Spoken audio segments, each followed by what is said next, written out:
एकीकडे अभिनेत्री करीना कपूर आणि सैफ अली खान यांच्या घरी आलेल्या नव्या पाहुण्याचं स्वागत होत असतानाच टीम इंडियाचा ऑलराऊंडर क्रिकेटपटू इरफान पठाणकडे ही खुशखबर आहे।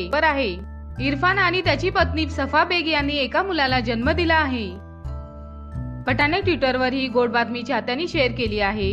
फेब्रुवारी 2016 मध्ये 21 वर्षीय मॉडेल सफा बेगशी त्याचं लग्न झालं होतं। सौदी अरेबियातील जेदाहच्या सफा सोबत मक्कामध्ये एका छोटेखानी सोहळ्यात त्यांचा निकाह झाला।